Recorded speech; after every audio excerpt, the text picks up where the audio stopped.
Hi hello അസ്സാമലൈക്കും welcome to my channel. എന്തൊക്കെ എല്ലാവരും വിശേഷങ്ങൾ? സുഖം തന്നെയല്ലേ? നമുക്കിവിടെ സുഖമായിട്ട് ഇരിക്കണു. അപ്പം ഞാനിന്ന് പച്ചരി വെച്ചിട്ട് ഒരു അടിപൊളി അപ്പത്തിൻ്റെ റെസിപ്പി ആയിട്ടാണ് കേട്ടോ വന്നിട്ടുള്ളത്. അതിന് വേണ്ടിയിട്ട് ഞാനൊരു കപ്പ് പച്ചരി നല്ലതുപോലെ കഴുകി കുതിർക്കാൻ വേണ്ടി വെച്ചിട്ടുണ്ടായിരുന്നു. പിന്നെ അത് കുതിർത്തെടുത്തതും പിന്നെ ഞാനൊരു വലിയ ഉരുളക്കിഴങ്ങും വേവിച്ചിട്ടുണ്ടായിരുന്നു കേട്ടോ. പിന്നെ ഒരു ചെറിയ കഷ്ണം ഇഞ്ചിയും കൂടെ ഇട്ടിട്ട് ഈ പച്ചരിയും ഉരുളക്കിഴങ്ങും ഇഞ്ചിയും കൂടെ ഒന്ന് നല്ലതുപോലെ അരച്ചെടുത്തിട്ടുണ്ട്.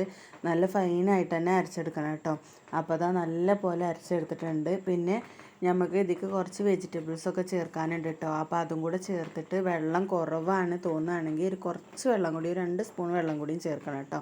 അപ്പോൾ ചെറിയൊരു തക്കാളി എടുത്തിട്ടുണ്ട്, ഒരു ചെറിയ ക്യാരറ്റും പിന്നെ ചെറിയൊരു സവാളയും ഒരു 3 പച്ചമുളകും എടുത്തിട്ടുണ്ട് കേട്ടോ. കുറച്ച് മല്ലിയില എടുത്തിട്ടുണ്ട്. പിന്നെ പച്ചമുളകും വെജിറ്റബിൾസൊക്കെ നമ്മൾ ആവശ്യത്തിന് എത്ര വേണ്ടിച്ചെങ്കിൽ അത്ര ചേർക്കട്ടോ.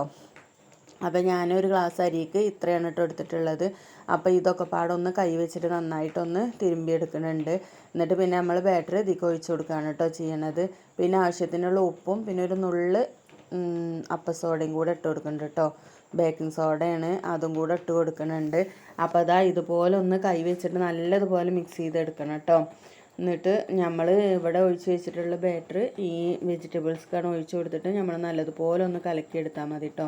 ഞാനിപ്പോൾ ഇതിക്ക് നമ്മൾ ഈ ബൗളിൽ നിന്ന് ഒഴിച്ച് കൊടുത്തിട്ടുണ്ടല്ലോ, അതൊന്ന് ചെറുതായിട്ട് ഒരു 2-3 സ്പൂൺ വെള്ളം ഒഴിച്ചിട്ട് ഒന്ന് ഒഴിച്ച് കൊടുക്കുകയെ ചെയ്യണുള്ളൂ കേട്ടോ. അപ്പോൾ വെള്ളം കറക്റ്റാണ്, ഒരുപാട് ലൂസായി പോവരുത് കേട്ടോ. അപ്പോൾ നമ്മൾ അപ്പം ചുട്ടെടുക്കുമ്പോൾ റെഡി ആയിട്ട് കിട്ടൂല. പിന്നെ നല്ല തിക്കിലാണെന്നുണ്ടെങ്കിൽ ഉള്ളു വേവാത്ത രൂപത്തിലും ആയി പോകും കേട്ടോ. അപ്പോൾ അതാ ഞാനിതിൽ വെള്ളം കുറവാണ്. അപ്പം ഞാൻ ആ ബൗളൊന്നും കൂടെ ഒന്ന് അതിലേക്ക് 2-3 സ്പൂൺ വെള്ളം ഒഴിച്ച് കൊടുത്തിട്ട് അതൊന്ന് ചുഴറ്റിയിട്ട് അതിലേക്ക് ഒഴിച്ച് കൊടുക്കുന്നുണ്ട് കേട്ടോ. അപ്പോൾ ഞാൻ ഇട്ട് കൊടുത്തിട്ടുള്ളത് ബേക്കിംഗ് സോഡയാണ്. പിന്നെ ആവശ്യത്തിനുള്ള ഉപ്പും കൂടെ ഇട്ട് കൊടുത്തിട്ട് നല്ലതുപോലെ ഒന്ന് മിക്സ് ചെയ്തെടുക്കുന്നുണ്ട് കേട്ടോ. പിന്നെ ഇത് റെസ്റ്റ് ചെയ്യാനൊന്നും വെക്കേണ്ട ആവശ്യമില്ല കേട്ടോ. നമുക്കിത് ഉണ്ടാക്കിയ ഉടനെ തന്നെ ഇത് മിക്സ് ആക്കിയ ഉടനെ തന്നെ ഇത് ചുട്ടെടുക്കും ചെയ്യാം കേട്ടോ. അപ്പോൾ അതാ ഞാനൊരു 2-3 സ്പൂൺ വെള്ളം കൂടെ ഒഴിച്ച് കൊടുത്തിട്ടുണ്ട്. പിന്നെ ഞാനിതാ നമ്മൾ വെള്ളപ്പം ചുടുന്ന ചട്ടി ഉണ്ടല്ലോ, ആ ചട്ടിയിലാണ് കേട്ടോ ഇത് ചുട്ടെടുക്കേണ്ടത്. കുഴിയുള്ള ഇരുമ്പിൻ്റെ ചീനച്ചട്ടിയിലോ അങ്ങനെയൊക്കെ കേട്ടോ ചുട്ടെടുക്കേണ്ടത്. ഇങ്ങനത്തെ ചട്ടി ആകുമ്പോൾ പെട്ടെന്ന് തന്നെ വെന്ത് കിട്ടും, കരിഞ്ഞു പോകില്ല കേട്ടോ. അപ്പോൾ വളരെ സിമ്പിളായിട്ട് വേഗം തന്നെ നമുക്ക് ചുട്ടെടുക്കും ചെയ്യാം കേട്ടോ. അപ്പോൾ അതിന് വേണ്ടിയിട്ട് ചട്ടി ചൂടായി വന്നപ്പോൾ ഞാനൊരു അല്പം വെളിച്ചെണ്ണ ഒഴിച്ച് കൊടുത്തിട്ടുണ്ട് കേട്ടോ. എന്നിട്ട് അതൊന്ന് ചുറ്റിച്ചെടുത്തിട്ട് പിന്നെ അതാ ഇതുപോലെ ഞാനൊരു 1.5 തവിയാണ് കേട്ടോ ഒഴിച്ച് കൊടുക്കുന്നത്. അപ്പോൾ അതാ ഇനി ഒരു 1/2 തവിയും കൂടി ഒഴിച്ച് കൊടുക്കുന്നുണ്ട് കേട്ടോ. എന്നിട്ട് അതൊന്നും ഇങ്ങനെ സെറ്റാക്കിയാൽ പിന്നെ നമ്മളത് വേവണീനനുസരിച്ച് നല്ലതുപോലെ പൊങ്ങി വരും കേട്ടോ. പൊങ്ങി വരുമ്പോഴാണ് അപ്പുറം മറിച്ചിട്ട് കൊടുക്കേണ്ടത് കേട്ടോ. അപ്പോൾ ഒരു 2 മിനിറ്റ്, ഒരു 3 മിനിറ്റോളം മതി വേവാൻ. അപ്പോൾ അതാ ഏകദേശം വെന്തിട്ടുണ്ടോ എന്നൊന്ന് നോക്കാൻ വേണ്ടി തുറന്നപ്പോൾ കണ്ടില്ലേ നല്ല പോലെ പൊങ്ങി വന്നിട്ടുണ്ട്. ഇനി ഇത് അപ്പുറം കൂടെ മറിച്ചിട്ട് കൊടുക്കുമ്പോൾ ഈ ഭാഗം കൂടെ ഒന്ന് വന്ന് വരുമ്പോൾ സെറ്റായിട്ട് നല്ല പോലെ പൊങ്ങി കിട്ടും കേട്ടോ. അപ്പോൾ അത് കഴിക്കാനും നല്ല ടേസ്റ്റാണ്. രാവിലെ ബ്രേക്ക്ഫാസ്റ്റിന് വേണ്ടിയിട്ടും വൈകുന്നേരം ചായൻ്റെ കടിക്ക് വേണ്ടിയിട്ടൊക്കെ നമുക്ക് കഴിക്കട്ടോ. കറി കൂട്ടിയിട്ട് കഴിക്കുകയാണെങ്കിൽ അങ്ങനെയും കഴിക്കാം, കറി ഇല്ലാതെ അങ്ങനെയും കഴിക്കട്ടോ.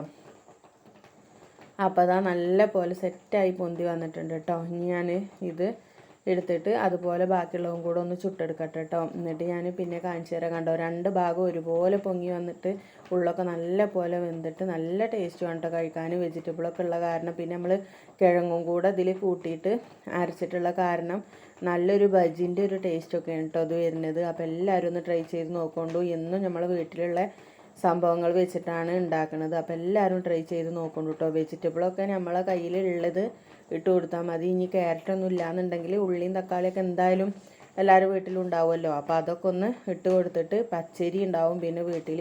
അപ്പോൾ എല്ലാവരും ഒന്ന് ട്രൈ ചെയ്ത് നോക്കൊണ്ടു കേട്ടോ. അപ്പോൾ ഞാൻ ബാക്കിയുള്ളത് എല്ലാതും അതുപോലെ ഒന്ന് ചുട്ടെടുക്കുന്നുണ്ട് കേട്ടോ. വൈകുന്നേരത്താണ് ചുട്ടെടുക്കുന്നത്. പിന്നെ ഒന്നാമത് മഴക്കാറൊക്കെ അങ്ങനെ മൂടിയതുകൊണ്ട് തന്നെ ക്ലിയർ കുറവുണ്ട് കേട്ടോ. ലൈറ്റൊക്കെ കുറവാണ്, കറണ്ടിൻ്റെയും ഒക്കെ പ്രശ്നങ്ങൾ ആയതുകൊണ്ട് ലൈറ്റ് കുറവാണ് കേട്ടോ. അപ്പോൾ അതാ അതുപോലെ എല്ലാതും ചുട്ടെടുത്തിട്ടുണ്ട് കേട്ടോ. പിന്നെ ഞാൻ മോനിക്ക് വേണ്ടിയിട്ട് കൊടുന്ന് വെച്ച് കൊടുത്തിട്ടുള്ളതാണ്. അവനക്ക് ചായ കുടിക്കാൻ വേണ്ടിയിട്ട് ചായയും ഈ അപ്പം കൂടെ കൊടുന്ന് കൊടുത്താണ് കേട്ടോ. അപ്പോൾ അത് അവന് വരാൻ നേരം വൈകിക്കണം. അപ്പോൾ ഞാൻ അവനോട് പറയണം വേഗം വന്ന് കഴിച്ച് ചൂടോടെ തന്നെ കഴിച്ചാലാണ് നല്ല ടേസ്റ്റ് ഉണ്ടാവുക എന്നൊക്കെ പറയാക്കണ്ടോ. 2 ഭാഗം കാണുമ്പോൾ തന്നെ നമുക്ക് കഴിക്കാൻ തോന്നുന്നല്ലേ. 2 ഭാഗം ഒരേപോലെ നല്ല മൂത്ത് വന്നിട്ടുണ്ട്. അപ്പോൾ അത് അവൻ വന്നിരുന്നിട്ട് അവനൊന്ന് പൊട്ടിച്ച് നോക്കുകയാണ് കേട്ടോ. അപ്പോൾ ഞാൻ പറഞ്ഞു നല്ല സോഫ്റ്റാണ്, ഉള്ളൊക്കെ നല്ല സോഫ്റ്റാണ്, ഒന്ന് കഴിച്ച് നോക്കുമെന്നൊക്കെ പറഞ്ഞിട്ടുണ്ടായിരുന്നു. അപ്പോൾ അത് ഒന്ന് പൊട്ടിച്ചിട്ട് അതൊക്കെ ഒന്ന് കഴിച്ച് നോക്കുകയാണ് കേട്ടോ. അപ്പോൾ വീഡിയോ അത്രയൊക്കെ തന്നെ ഉള്ളൂ. വീഡിയോ ഇഷ്ടമായ ലൈക്ക് ചെയ്യാനും ഷെയർ ചെയ്യാനും കമൻറ്റ് ചെയ്യാനും സബ്സ്ക്രൈബ് ചെയ്യാനൊന്നും മറക്കരുത് കേട്ടോ. അപ്പോൾ എല്ലാവരും ഈ റെസിപ്പി ഒന്ന് ട്രൈ ചെയ്ത് നോക്കൊണ്ട് കേട്ടോ. അപ്പോൾ താങ്ക് യു. അസ്സലാമു അലൈക്കും.